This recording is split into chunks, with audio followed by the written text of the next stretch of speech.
All right, everyone, welcome to Baby and Them, where we talk about all things birthing and parenting beyond the binary. I'm so excited today to have a very special guest who I'm going to let introduce themselves. But we have Ericka Gail here.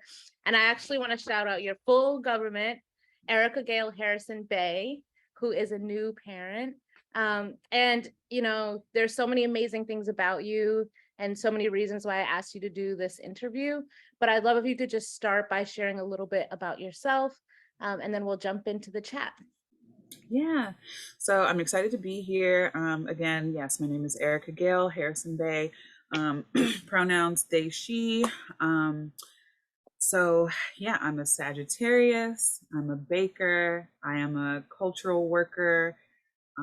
I currently do educational programming and advocacy around interpersonal violence for college students. And yes, I am a new parent. So I think it's important to name a lot of those other components of my identity because I still have held on to them.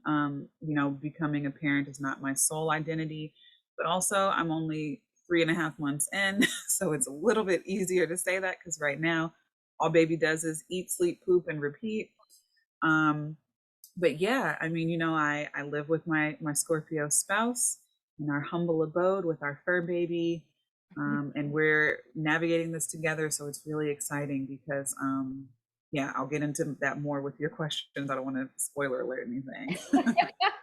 Well, thanks for that intro and just telling us a little bit about yourself. And you kind of start to get into it, this idea of like what your family structure looks like. But can you tell us a little bit more, like how do you see family? Who's in your family, whether that's Yeah. chosen or your immediate family? What does that look like for you?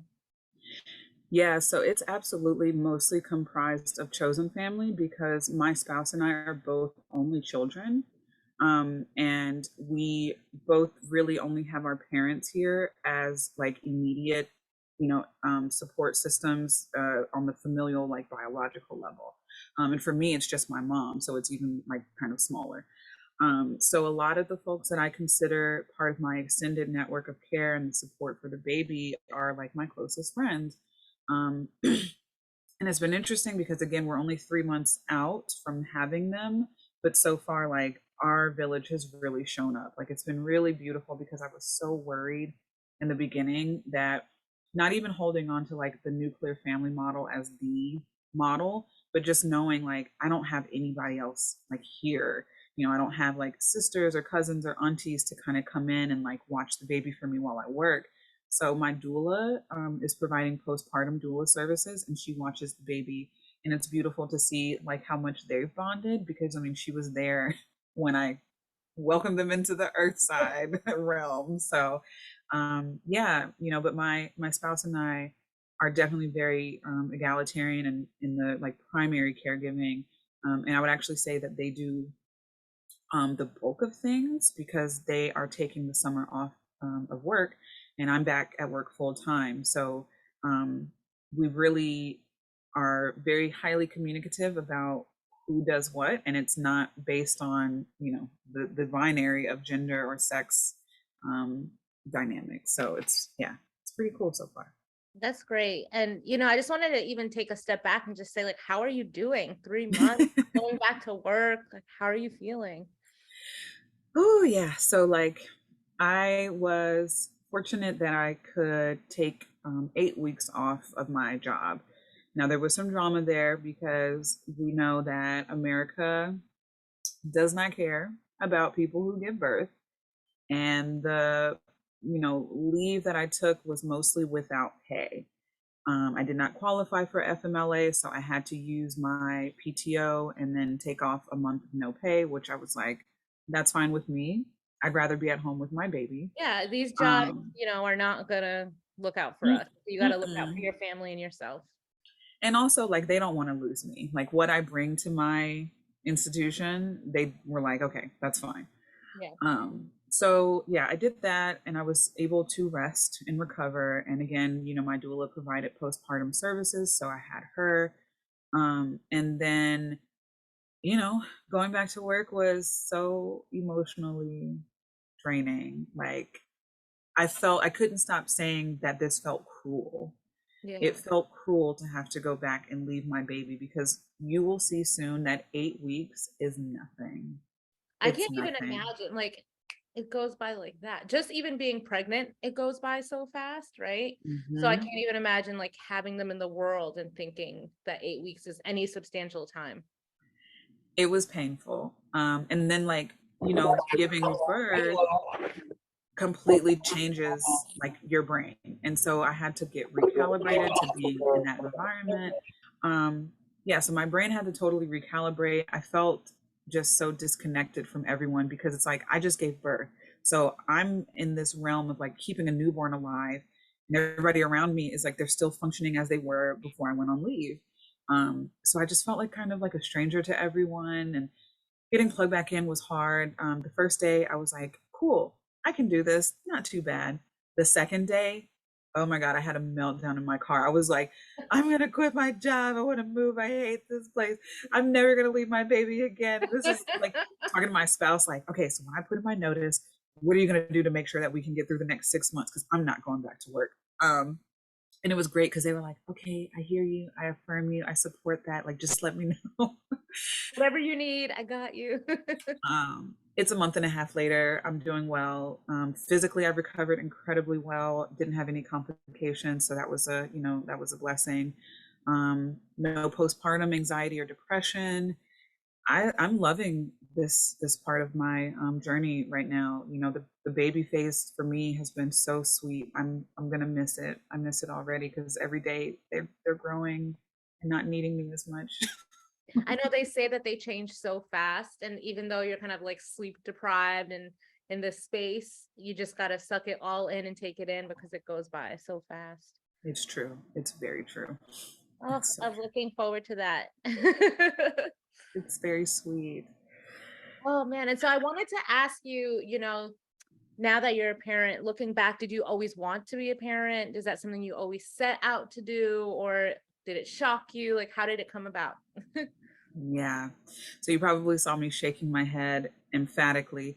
I did not imagine myself becoming a parent. I would say for the first like 25, 26 years of my life. And there's a few reasons for that. So number one, I had an incredibly traumatic childhood. And I said earlier, I was an only child, right? So like I did not grow up with other children in my immediate environment. I have a massive family, but I grew up away from them.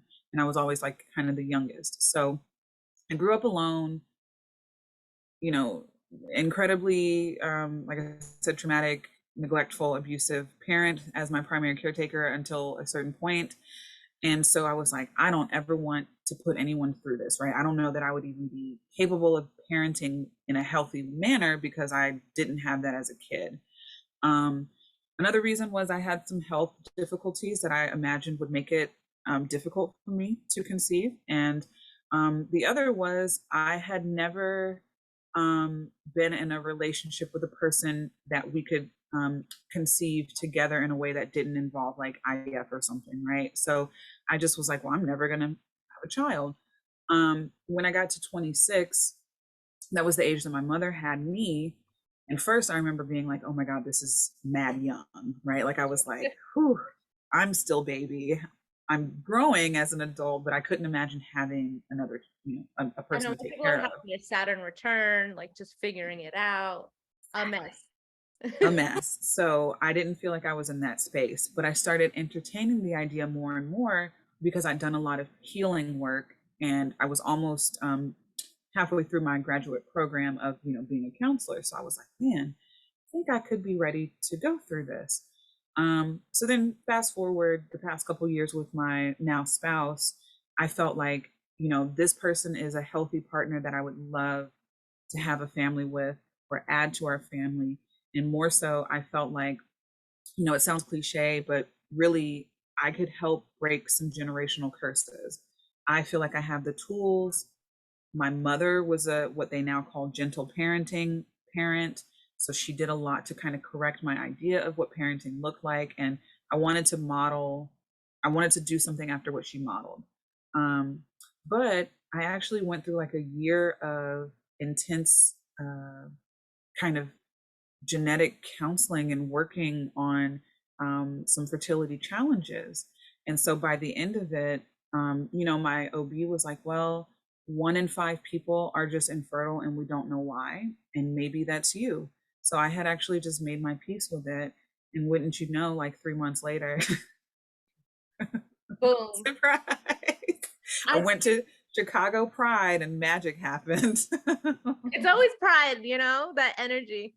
But I have to say that there's so many examples that I have in my life with people, including myself, of the when you stop trying, it happens sort of thing. Because my partner and I had been trying with a known donor and a few months and it just kind of wasn't working. And then the moment they were like, okay, we're going to IUI, we need help. That was the month that it worked, when we just kind of like let go. So I think Hmm. there's something to that. really don't know. There is. I Yeah. left my job and everything, and the stress melted away. I stopped worrying about it, and then it just happened. Well, thank you for sharing that. And I'm sort of curious, when you started, you decided, okay, I'm going to build a family. This is something that I really want. What were some of the things that you took into account or considered with your partner? Just what was that process for you? Yeah, so I asked my partner to get back into therapy to make sure that they had their house in order because my partner also has some birthing trauma of their own, being someone who is adopted. And so, wanted them to be able to work that out with a professional because, of course, I'm here for them. But, like, it's just good to have an outlet other than your partner to do that kind of processing. Um, we also, wanted to make sure that we had financial stability. So, like, we both, even though I had left my job, there was the opportunity I'm now fulfilling coming up, and I knew that was coming. So, I kind of knew I would also get it. So I was like, okay, I'm manifesting this job that has like a major increase in pay. And I wanted them to work towards that as well. And then just again, like making sure that we had our village, like who would be in our corner if we had to call on them. I also, of course, considered the state of the world. I Mm. was like, oh gosh, we are in a pandemic. So that's, checking that box of like not so good things to welcome a baby into the world of. But you know okay, even so, then how do we make sure that we kind of protect them in our bubble? um and of course, just like, what are our parenting styles? My partner and I have had so many conversations prior to this on how we feel about approaching parenting. Like, what are the things we want to teach them? What are our philosophies and our approach to parenting? What are the values that we share that we want to instill in this child? What type of education do we want them to have? So we already talked about all those things. And again, that's part of why I was like, this is a good, you know, time to do this, because we're not trying to play the guessing game of like, now they're here, what do we do? What do we agree on? What do we totally, not see eye to eye on? And then, a big part of it was, how are we going to raise them in terms of gender identity and just this being a person, not someone that we own, not someone that we control, but how do we give them the freedoms that we believe a tiny human being should have? Yeah, absolutely. And I think, that's one of the reasons that I wanted to start doing this interview series with folks who identify on the spectrum of queerness and all the ways, just to, kind of think about what are the possibilities beyond the binary, which we know can be extremely aggressive, can be harmful, all the things. And what does it look like to crack that open and say, my child has a choice, right? And that's not Mhm. something I'm going to assign for them. And so Yeah. I'm wondering, what challenges did you face? That your child is so young, right? But there's so many things that we've already gone through, my partner and I, just even thinking about how we approach the hospital, like how are we gendered in the hospital, the birth certificate, all of the things. So what are some of the things that you've experienced as challenges, and how have you kind of overcome them, like whether in the moment or after? Sometimes things will just hit us and we don't even see it coming. So Yeah. how have you been processing all of that? So I'll start first by just being very transparent about some internal conflict I had.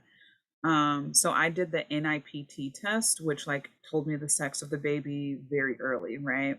And at first I told myself that I wasn't even going to want to know. Because interestingly enough, I was born in 1990. My parents didn't know my sex before I was born. And I joke like, well, of course that's why I'm non-binary. You guys didn't like care about that from the beginning. Um, but so I had a little bit of a grieving process when I was informed that the sex of the baby was male, because I was like, that's going to be more difficult, right? Like, we're not in a place in society where we allow people assigned male at birth to have more fluidity and more room to play with gender. Um, and so I was like, dang, Ericka, like, don't let that be a barrier though, because like you're still the parent, you still will have that influence. And just because, the baby's sex is male doesn't mean that you have to see like, oh, throw my hands up, it's just going to be too hard. Parenting is not easy in general, right? Like, who's to say, regardless of what the baby's sex was or wasn't, like it would be any different. So I moved from there to every single time, and this still happens. I don't know if you experience this, but like when I would get questions about the pregnancy, and I would be like, oh, like, how far along are you? Or like, what are you having? And I would be like, oh, they're 15 weeks now, or they're, you know, whatever. People would be like, oh my God, you're having twins? And I'd be like, no, it's one baby. And they'd be like, oh, well, you said they and them. And I'm like, yeah, It's a human. it's a human, it's a baby. My mother-in-law is my biggest challenge. I know we always have like those people, there's a few sticking points where we got to kind of slowly work on the education. Yep. And she's in her 60s, and she's always come to me for like dealing with her students, because she's an educator, with like helping to be more understanding and compassionate towards them. And so like with a baby, that's been another area of growth. And it's been testing me to make sure that I continue to advocate for my baby, and the way that I want to parent them. So Yeah, that's one thing I didn't prepare for was that it would be challenging before the baby comes. Like I mhm, imagine, when the baby comes, you're gonna have to constantly explain, like when you go to the museum or toddler time or wherever, or people at the park. But I didn't expect that just people asking you every day, like, what are you having? Right. And then sometimes I even catch myself like deciding like I don't really want to mhm. educate that person and just lying and saying like, we actually don't, we're going to find out later. Because I might just decide in that moment that I want to choose my peace over explaining to people. So that's something I didn't anticipate. Yep. Yeah. No, but yeah, that was what was also interesting to me, was how hard I had to pick my battles. And I think the other thing was like, okay, when you have a registry and like you're putting everything on there that's like gender expansive, and people are confused sometimes, right? Like, luckily, most people in my network were like excited at how I was approaching it. But then, again, you have those extended family members, those older family members who are still kind of more traditional, quote unquote, and rigid in their thinking, and are like, well, how are people going to know it's a boy, quote unquote? And I'm like, it's a baby. Yeah. The goal is It's a for them to baby. not know that, Yep. because they It don't even doesn't know matter. that. Yeah. Yep. And I was like, my child doesn't know how they want to identify yet. So like, it's definitely not for someone else to be like pressed about. You know what I mean? Exactly.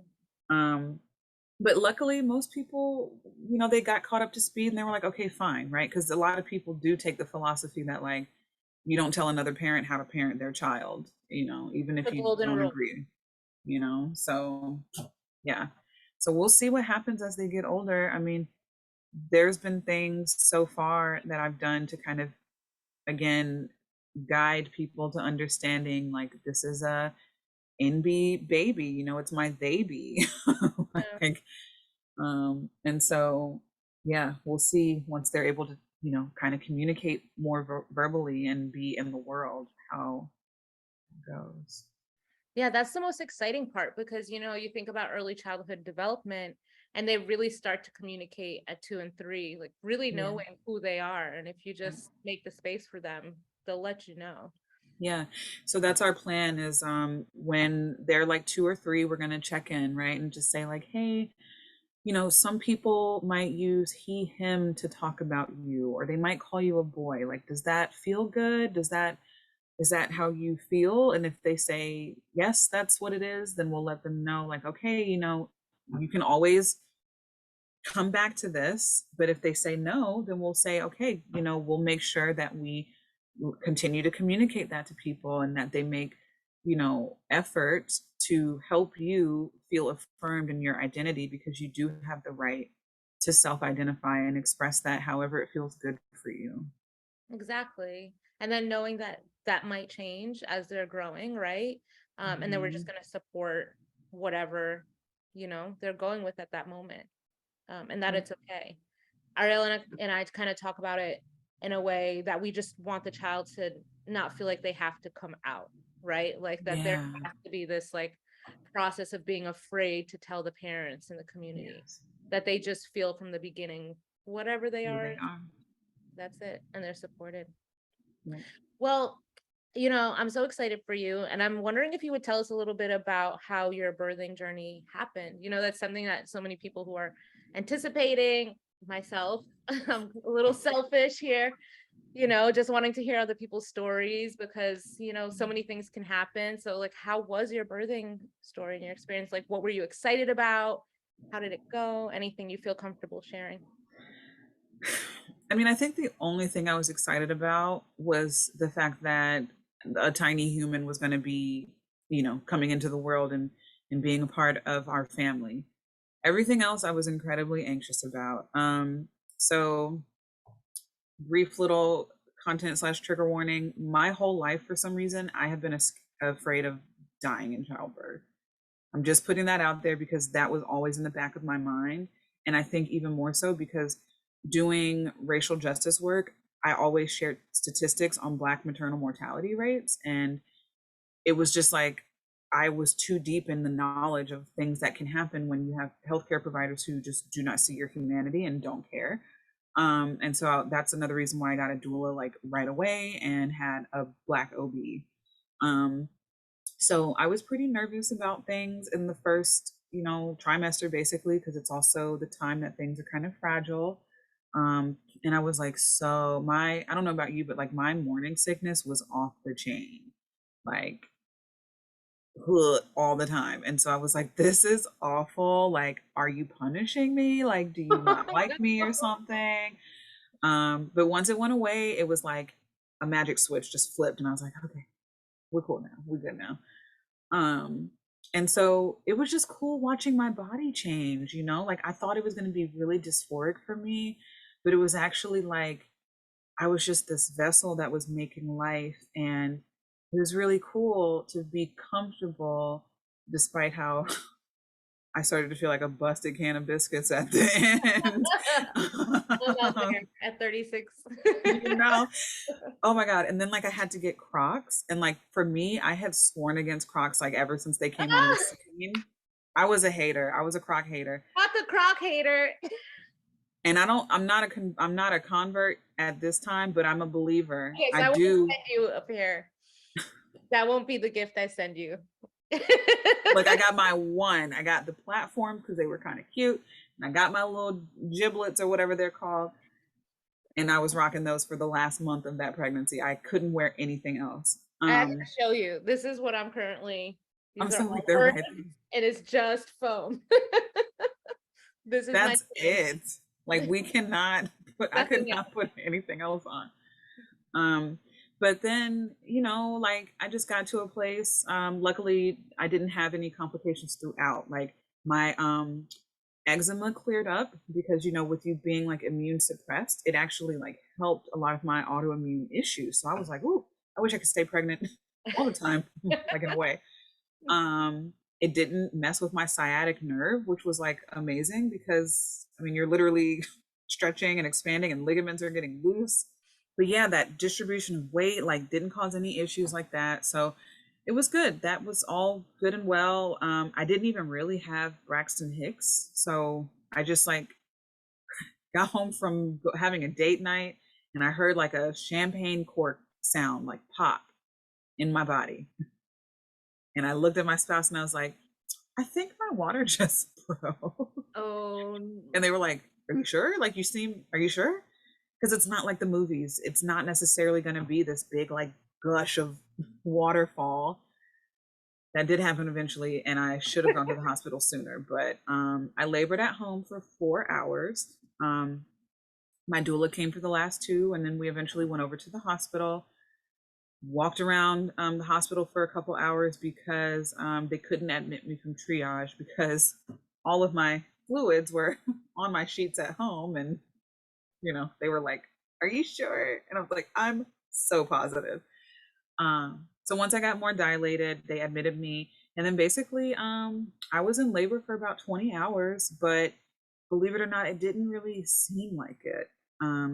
Once I was admitted, it was 12 more hours until baby came.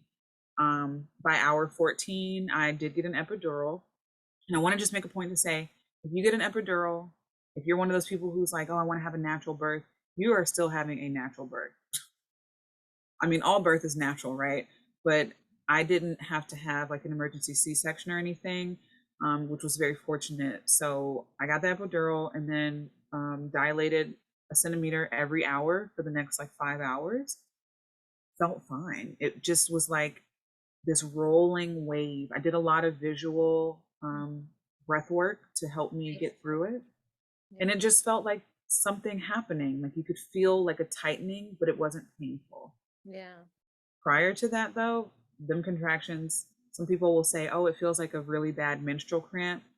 No, it doesn't. You have never felt this feeling before. If you've never given birth, if you've never given birth, you have not felt this before. Breathing really did help, though. Yeah, I've And so been told then, about kind of getting into the mentality, almost like sports psychology, like really getting in the game, like you're doing yeah, this, like amping yourself up, like being your biggest cheerleader, and just really, yes. yeah. And like I said, having something like a visualization that can keep you focused, like, a mountain pass with a widening like uh, path through it or whatever, like those were things that I did. And so then when it came time to push, it was like 25 minutes tops. My partner was holding one leg, doula was on the other side, and the play by play that my partner was giving me was hilarious. And I was like, "Okay, you need to stop because like I'm I'm not gonna be able to focus anymore." Talking about, "I see the head. Oh God, it went back in. Okay, Being the I play see a by lock of play. hair. Oh, now I see." And I was like, "Okay, shh, shh, please." Just let me do this. Mm-hmm. But like 20 minutes later, they just were like, you Yeah. know? And then it was just like this instant relief. Like it felt like taking the biggest poop of your life. It was. But really, though, you have to engage those muscles. Like if you imagine yourself having like a bowel movement, that will really help you. Yeah, I was in a Really help. breathing class and they talk about sort of the pelvic floor and how to engage Mhm. it. And actually in this moment you have to let it go and just Yep. be comfortable releasing, just Yep. be okay with that. Yep. And some people do go to the bathroom while they're giving birth, and that's okay. No shame. It happens. Yeah. So that was one of my fears. Again, not necessarily shame based, but just like I didn't want to, I just didn't want to do that. But when my water broke, it kind of acted as a diuretic. And so I emptied out before I even got to the hospital. So I Wow. just kind of got lucky that way. That sounds Um, really beautiful. Was there anything that you did to sort of prepare in terms of, people have their hospital bag routines like candles or sprays. I'm kind of getting into it myself, like all the little things yeah. for comfort and soothing. Was there anything that you had that was like clutch that you would say, like, this is really helpful? So I'm gonna be so honest with you. I had all that, right? I had my oils for aromatherapy, I had a back massager, I had my robes, I had everything. I brought my Nintendo Switch. Yes. I didn't use any of it. When the time really came, it was so like tunnel vision, like I'm just giving all of my focus to birthing this being. And then afterward, there's so much happening. There's so many people who make their rounds to come check on you. You're exhausted. If you have your partner or your doula with you, they're checking in on you and you guys are sleeping. Um, I didn't go in my bag almost once. I mean, I think the only thing I did was like brush my teeth, because that kind of brought me back to that, like, feeling like a person, kind of fresh, Yeah. just getting fresh. Like that was the only thing I could do. Um, so it was really funny because like we were so diligent about making sure we had that bag ready with everything in it, and I did not use anything. That's so kind of funny and refreshing to hear because Ariela's mother came to visit. My parents are not coming until the end of July, but Ariela's mom came to visit with her dad. And I was like, hey, can I just show you my bag? Like, what do you think? And she was like, you don't need that. You don't need that. You know, like, you definitely don't need that. You don't need that. Just too many outfits. Like, take this all out. And I'm probably still gonna bring it all, but I'm hearing from people that you can plan a pretty picnic and picture, but in that moment, it's just about making sure you're healthy and your baby is healthy. And that's That's all right. you care about.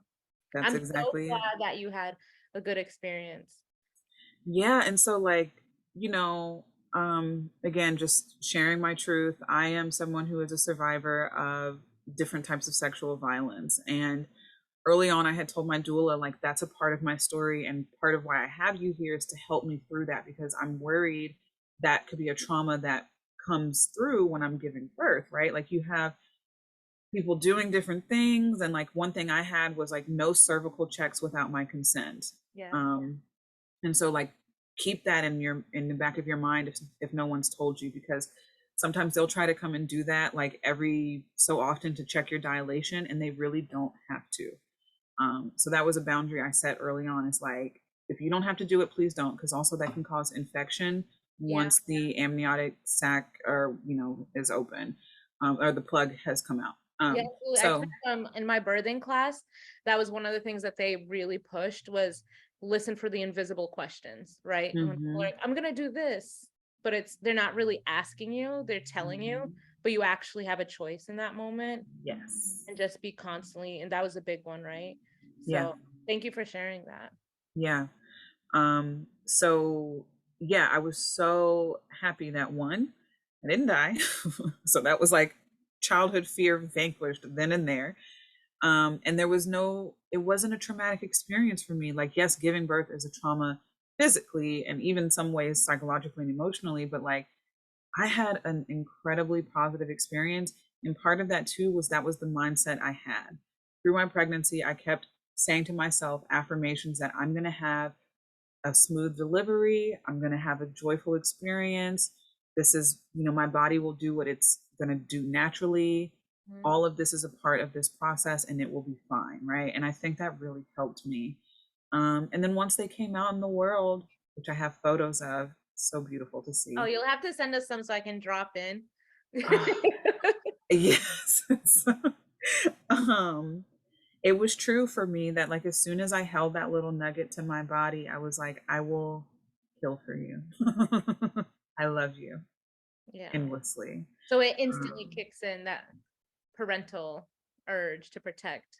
it did, and I'll be honest, I was worried that it wouldn't, because again, going back to what I had in my previous 25 years of life with like not feeling quite this maternal quote unquote, which again is like, they way that they even gender parenting in that way where it's like your brain is hardwired, and it's like, no, no, it's not. I was worried that like, oh gosh, what if this person comes out and I don't connect with them right away? That's not how it went at all. I instantly was like, I am so in love with you.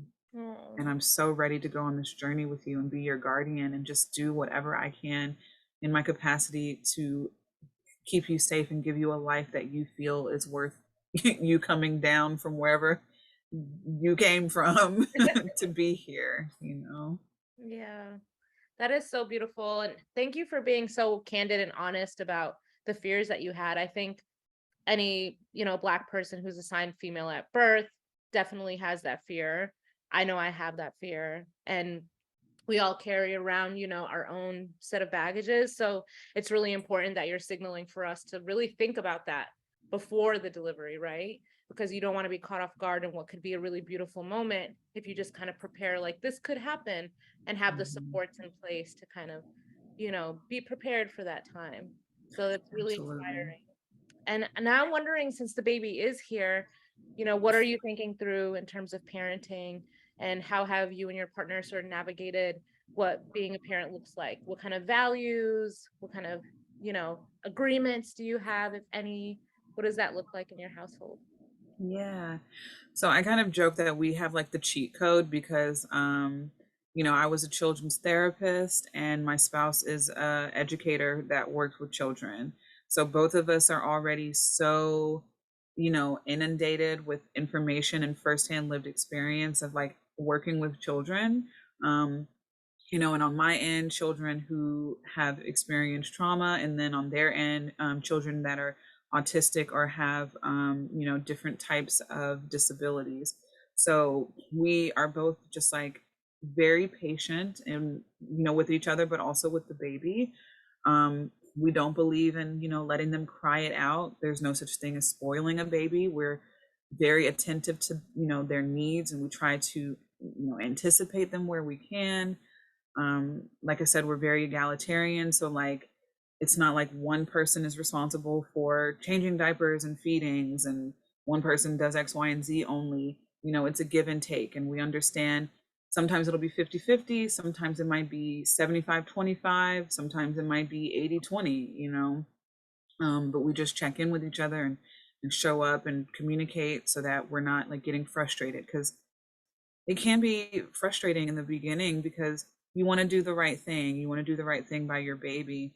And if you've never done it before, you feel like, damn, am I failing right now? Like, especially for me as a perfectionist in recovery, I was like, man, I just want to give myself the grace to do this. So we want to model that for our child too, and babies do pick up on that. Like we hear all the time, your baby's so chill and happy and peaceful.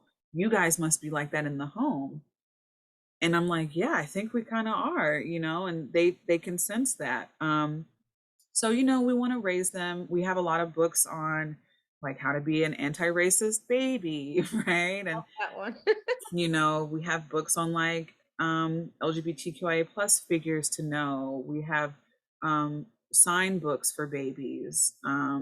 You know, we're kind of sprinkling in those things so that they get that early on. Again, like you said, knowing about early childhood development, laying those things out for them to have like kind of that self discovery, but also for us to, you know, whisper into their ear, like, um, and then what's interesting too for us on the other side of that is like, so my spouse is Muslim and I'm Buddhist, and my spouse was born pescatarian, and I eat, seafood, but also like I like some chicken.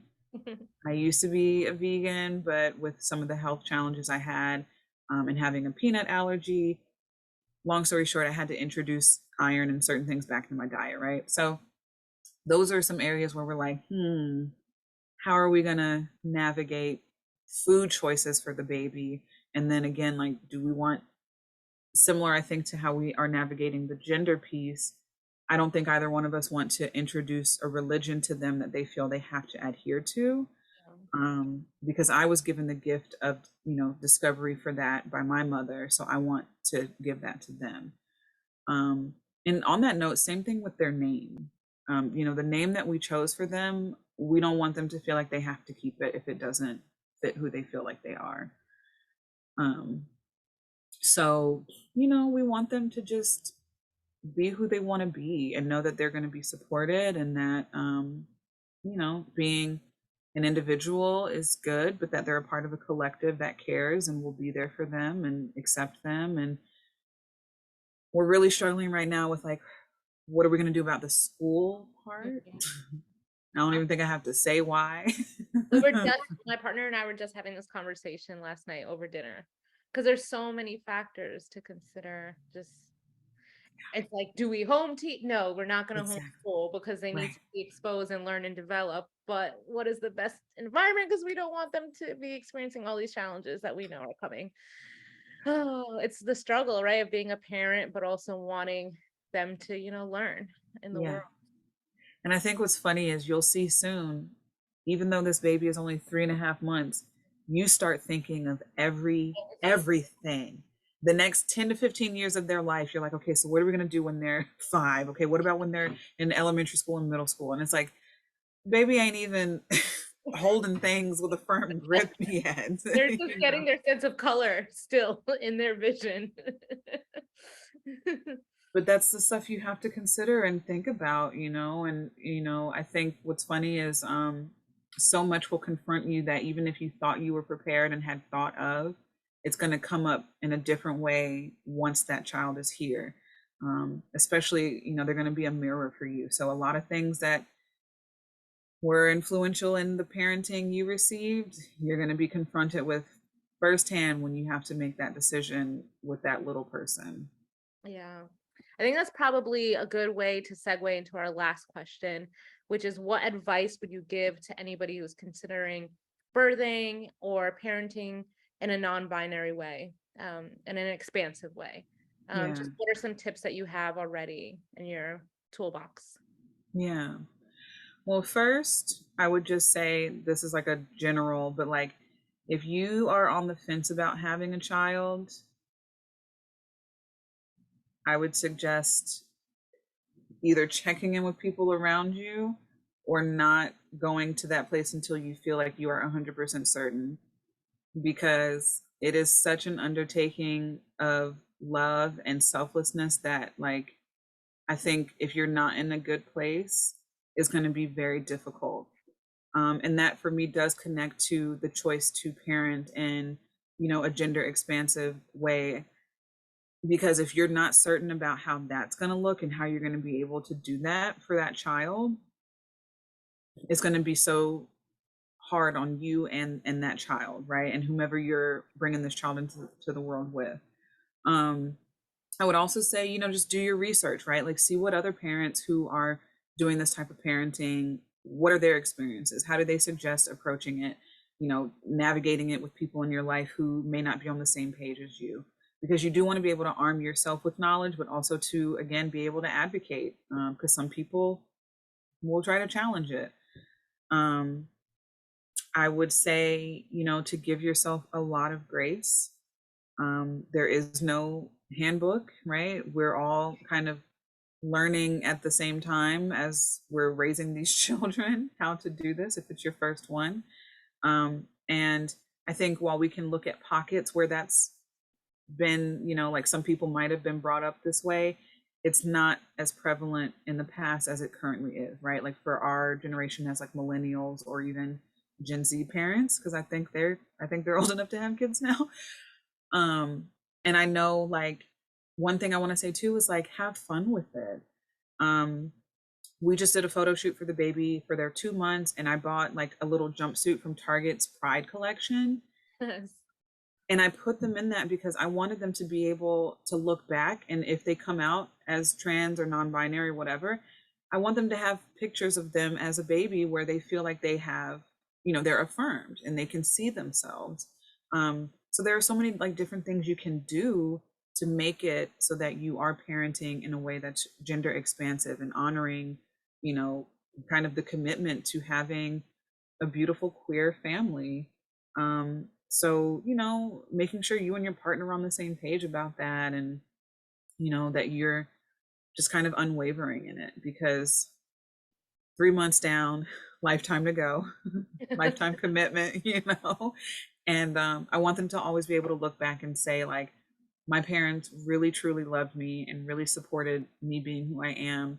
And that, by having a non-binary parent and a, non-cis heteronormative parent unit, that was really cool because it made me this person who's really accepting and blah, blah, blah. So, yeah, I would just summarize all that to say, do your research, make sure you're certain, make sure you and your partner are a team on it or whomever is in your family unit, and have fun with it and be patient with yourself. I love that. And I love your ending on have fun with it, right? Because so many times, queer folks were kind of pigeonholed into this sort of like having to be resilient or like rise above. And that's so important to our history, especially at this moment in time. But there's also joy and there's also love, and we're also people just existing. And so I love that. I can't wait to see the photo shoot and the little jumper on your baby? I made a book out of it and I took it to work and I held everybody hostage and was like, look at these pictures. Let's see. Well, Ericka, I just want to thank you so much for your time today and for this amazing chat. I learned so much from you already. And, I'm really inspired by your journey. And I'm really just glad that there are lots of folks out there, including yourself, who are kind of leading the way. And thank you for that. Thank you for your time. Yeah. Thank you for having me and giving me the opportunity. And just going to do a quick shameless plug. If anyone is interested in seeing my work and kind of parts of me sharing this journey, you can follow me on Instagram at Mental Health Femme, all together. Again, my name is Ericka Gail Harrison-Bey, and it was a pleasure to talk about my Theyby. Yes. So thank you so much. And I hope you have an amazing rest of your day. Thank you. Bye.